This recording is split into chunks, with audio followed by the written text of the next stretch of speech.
بسم اللہ الرحمن الرحیم بسم اللہ الرحمن الرحیم۔ السلام علیکم ورحمۃ اللہ وبرکاتہ۔ امید ہے آپ تمام احباب خیر و عافیت سے ہوں گے۔ آج ایم اے اسلامیات کے مضمون الدعوۃ والارشاد کا سبق نمبر 11 ہے۔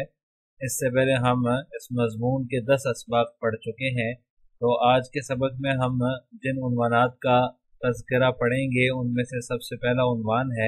دعوت میں تدریج کا اصول، یعنی کہ قرآن و سنت کے اندر جو تدریج کا حکم دیا گیا ہے دعوت میں، اس کی کیا تفصیل ہے اس کا بیان پڑھیں گے، اور اس کے ساتھ ساتھ ہم دعوت میں رفق و نرمی کا جو حکم ہے، جو اس کی تلقین کی گئی ہے قرآن و سنت میں، اس کی تفصیل پڑھیں گے۔ تو آئیے آج کے پہلے عنوان کی تفصیل کی طرف چلتے ہیں۔ دعوت میں جو ہے وہ اصول تدریج جو ہے وہ اس کا حکم دیا ہے قرآن کریم نے، انسانی کی رہنمائی کے لیے زندگی کے جس طرح دیگر پہلوؤں کا احاطہ کیا ہے قرآن کریم نے، اس طرح دعوت و تبلیغ کے اندر بھی قرآن مجید نے جو ہے وہ انسان کی رہنمائی کی ہے۔ دعوت و تبلیغ بھی قرآن کا ایک خاص موضوع ہے۔ جہاں اور اصول و ضوابط قرآن کریم نے بیان فرمائے ہیں، وہیں دعوت و تبلیغ کے جو قوانین اور اصول ہیں ان میں ایک اہم اصول جو ہے وہ اصول تدریج کا بھی قرآن کریم نے بیان کیا ہے، جس کا مطلب یہ ہے کہ دعوت میں ساری شریعت ایک ہی بار بیان نہ کر دی جائے، بلکہ مخاطبین کے حالات و ظروف کو مد نظر رکھا جائے۔ یعنی ساری کی ساری شریعت اگر ایک ہی ساتھ بیان کریں گے تو جو مخاطبین ہیں ان کے لیے مشکل ہوگی اور دعوت کے اندر اثر نہیں رہے گا۔ اس لیے قرآن کریم نے جو ہے وہ اس اصول تدریج کو واضح کیا کہ دعوت کے اندر درجہ بدرجہ جو ہے وہ چیزوں کو بیان کیا جائے، یعنی جو مخاطبین ہیں ان کے حالات کا، ان کے نفسیات کا اور جو موقع محل ہے اس کو سامنے رکھتے ہوئے تدریج کا جو اصول ہے اس کو اپنایا جائے۔ سب سے پہلے جو اہم ہے اس کو بیان کیا جائے، اور پھر اس کے بعد جو دوسرے نمبر پہ اہم ہے اس کو بیان کیا جائے، یعنی اہم در اہم کو ترجیح دی جائے۔ جو اہم ہے اس کو پہلے رکھا جائے، جو اس سے کم اہم ہے اس کو بعد میں رکھا جائے۔ اسی طرح موقع کی مناسبت سے جو ہے وہ تمام چیزوں کو بیان کیا جائے۔ تو اسی طرح تدریج کے اصول کا ایک مطلب یہ ہے کہ داعی کو چاہیے کہ ایک واضح منہج اختیار کرے، یعنی کہ جو اس کا طریقہ کار ہے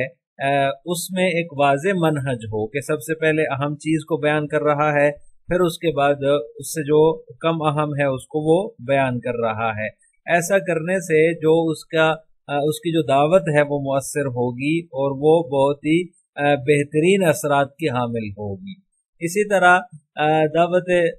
دعوت کے اندر اصول تدریج کا مطلب یہ ہے کہ مخاطب کو آسان سے مشکل کی طرف، ایک قاعدے سے دوسرے قاعدے کی طرف، پھر ان کی جزیات کی طرف بلایا جائے، یعنی پہلے آسان چیز رکھی جائے پھر اس کے بعد مشکل بیان کی جائے۔ جو مشکل حکم ہے جو جس پر عمل کرنا بظاہر ذرا مشکل ہے، تو مخاطبین جو نئے نئے اسلام میں داخل ہو رہے ہیں یا اسلامی احکامات کو عمل میں لا رہے ہیں، تو ان کو سب سے پہلے ہی مشکل چیز دیں گے، مشکل حکم دیں گے، تو وہ جو ہے ان کے لیے اس پر عمل کرنا مشکل ہو جائے گا۔ تو پہلے آسان کی طرف ان کو بلایا جائے، پھر مشکل کی طرف جایا جائے۔ اسی طرح ایک قاعدے کی تعلیم پہلے ہو، پھر دوسرے قاعدے کی طرف جایا جائے، پھر اس کے بعد جو ہے وہ اس کی جزیات کی طرف جایا جائے۔ تو یہ ایک تدریج کا مطلب ہے کہ جو ہے وہ آسان سے مشکل کی طرف، ایک قاعدے سے دوسرے قاعدے کی طرف، اور پھر ان کی جزیات کو بیان کیا جائے، ان کی طرف اس کو بلایا جائے۔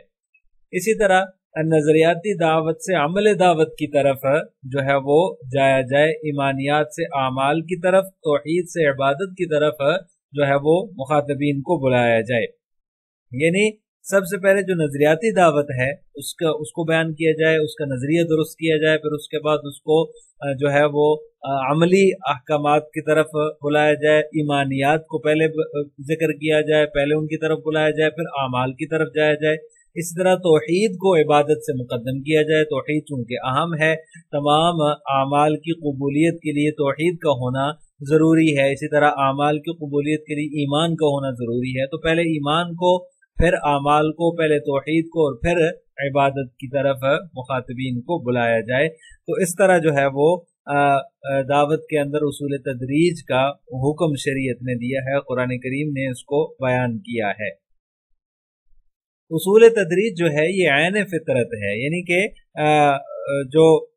لوگ ہوتے ہیں ان کا مزاج مختلف ہوتا ہے، بیک وقت تمام احکامات کو تسلیم کرنے کے لیے ہر شخص کا مزاج جو ہے وہ اس کو قبول نہیں کرتا، اور نہ ہی وہ تمام حرام کاموں کو اور غلط کاموں کو ایک دم چھوڑ سکتا ہے۔ تو اس لیے جو ہے یہ جن چیزوں کا وہ اسلام سے پہلے عادی تھا تو اب ان کو ایک دم سے وہ چھوڑ دے، ایسا نہیں ہو سکتا، بلکہ تدریجاً جو ہے وہ ان سے توبہ طائب ہوگا۔ جیسے کہ اس کی مثال ایک یہ بھی ہے کہ قرآن کریم جو ہے وہ یک بارگی نازل نہیں ہوا ہے، بلکہ جو ہے وہ بار بار تھوڑا تھوڑا کر کے حسب ضرورت نازل ہوتا رہا ہے۔ تو یہ جو اصول تدریج ہے یہ عین فطرت ہے، اس لیے شریعت نے دعوت کے اندر اصول تدریج کو بہت ہی اہمیت سے بیان کیا ہے۔ اصول تدریج کی مثال جو ہے وہ حرمت شراب ہے، یعنی شراب کی جو حرمت ہے اس کا جو حکم ہے اس کو اگر دیکھا جائے تو اس سے پتہ چلتا ہے کہ جو تدریج کا اصول ہے اس کی کتنی اہمیت ہے اور اس کو شریعت نے کس انداز سے بیان کیا ہے۔ شراب کے بارے میں سب سے پہلی جو آیت نازل ہوئی وہ سورہ بقرہ کی آیت ہے، یسألونک عن الخمر والمیسر قل فیہما اثم کبیر ومنافع للناس، کہ سب سے پہلے شریعت نے اس کو یوں بیان کیا کہ آپ سے وہ شراب اور جوئے کے بارے میں سوال کرتے ہیں، آپ کہہ دیجئے کہ ان دونوں میں بہت بڑا گناہ ہے، وہ منافع للناس، لیکن کچھ فائدے بھی ہیں۔ جب جو ہے وہ حرمت شراب کا یہ سب سے پہلا حکم ہے، ایک دم سے شراب کو حرام قرار نہیں دیا گیا بلکہ تدریجاً اس کی حرمت کو بیان کیا گیا ہے۔ اسی طرح دوسرا حکم جو حرمت شراب کے بارے میں نازل ہوا وہ سورۃ النساء کی آیت ہے، یا ایھا الذین آمنوا لا تقربوا الصلاۃ وانتم سکارى،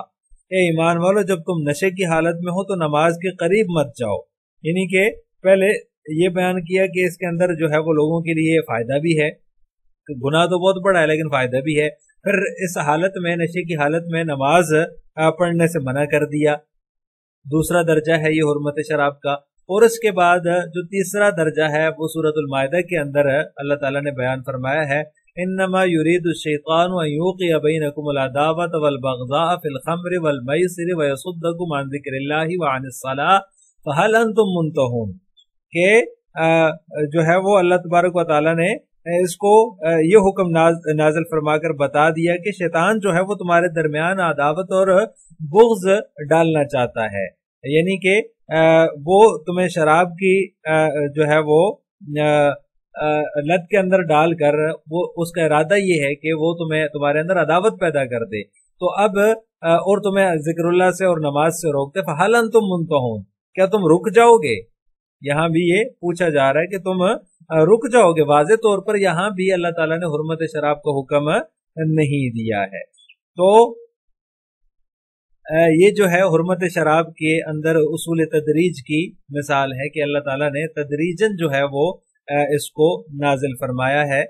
ایک دم سے ہی حرمت شراب کا حکم نازل نہیں ہوا۔ لیکن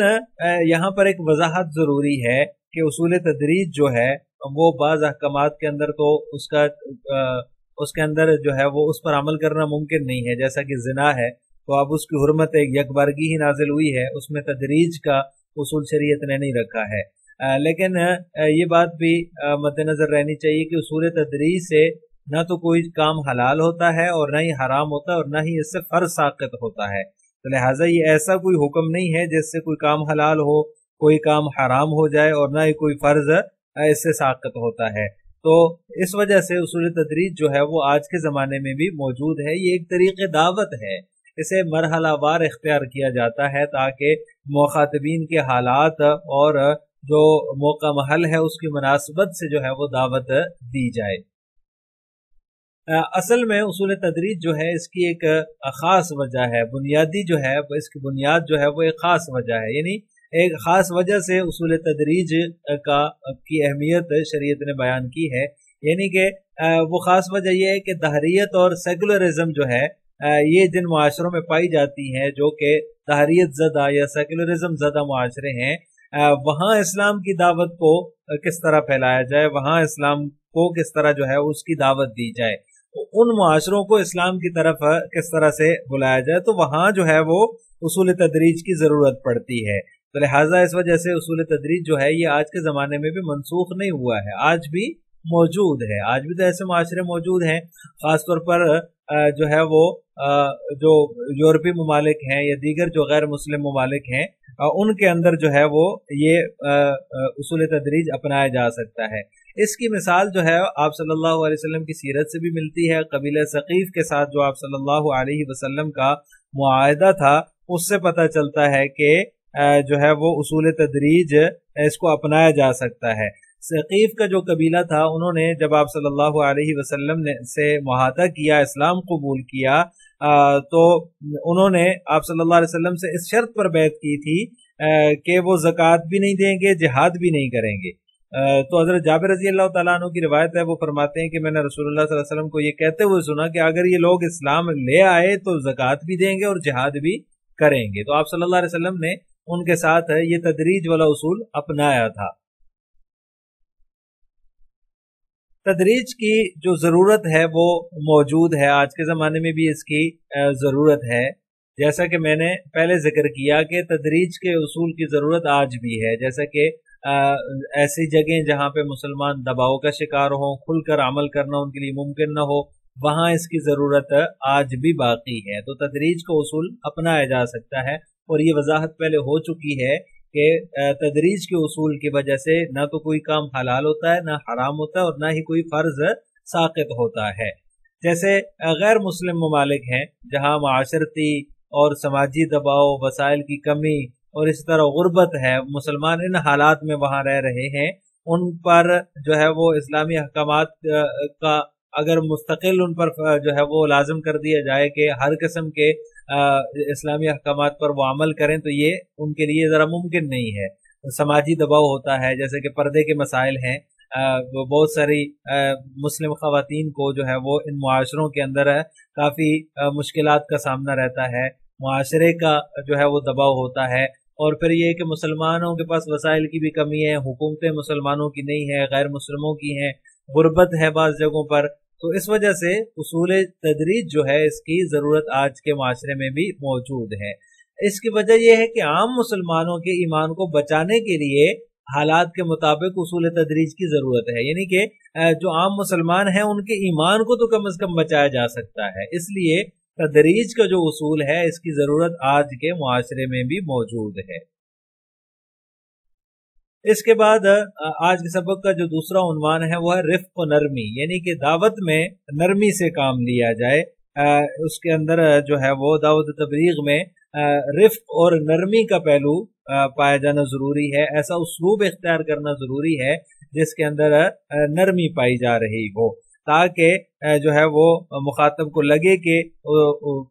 داعی کے دل میں میرے لیے جو ہے وہ خیرخواہی کے جذبات ہیں، اور وہ اس کی طرف مائل ہو، اور داعی کی دعوت جو ہے وہ مؤثر ہو جائے۔ سختی اور شدت سے جو ہے وہ مخاطب کے دل میں نفرت ہی بڑھ سکتی ہے، عداوت کے جذبات ہی پیدا ہو سکتے ہیں، مخاطب جو ہے وہ اپنی ضد پر اڑ جائے گا۔ اس لیے جو ہے وہ دعوت کے اندر رفق اور نرمی کی بہت ضرورت ہے، جیسا کہ قرآن کریم کے اندر اللہ تبارک و تعالیٰ نے حضرت موسیٰ علیہ السلام اور ان کے بھائی حضرت ہارون علیہ السلام سے کہا فَقُولَا لَهُ قَوْلًا لَيِّنًا لَعَلَّهُ يَتَذَكَّرُ أَوْ يَخْشَىٰ۔ فرعون کی طرف ان کو مبعوث فرمایا اور ساتھ میں فرمایا کہ اس سے تم نرم گفتگو کرنا، شاید وہ نصیحت قبول کر لے، او یخشا یا پھر ڈر جائے۔ تو لہٰذا دعوت و تبلیغ کے اندر رفق و نرمی کی بہت ہی اشد ضرورت ہے اور اس کی بہت ہی اہمیت ہے۔ انبیاء کرام علیہ السلام کو بھی اللہ تعالیٰ نے دعوت میں رفق و نرمی کا حکم دیا ہے، تلقین فرمائی ہے۔ نبی کریم صلی اللہ علیہ وسلم بھی ہمیشہ جب مبلغ صحابہ کرام کو کسی طرف تبلیغ کے لیے بھیجتے تھے تو انہیں جو ہے وہ نرمی اختیار کرنے کا، نرمی کی تلقین فرماتے تھے، نرمی اختیار کرنے کا حکم فرمایا کرتے تھے۔ اس کی بہت ساری مثالیں ہیں، جیسا کہ قبیلہ دوست جو تھا ان کی طرف جب حضرت طفیل بن عمر رضی اللہ تعالیٰ عنہ کو آپ صلی اللہ علیہ وسلم نے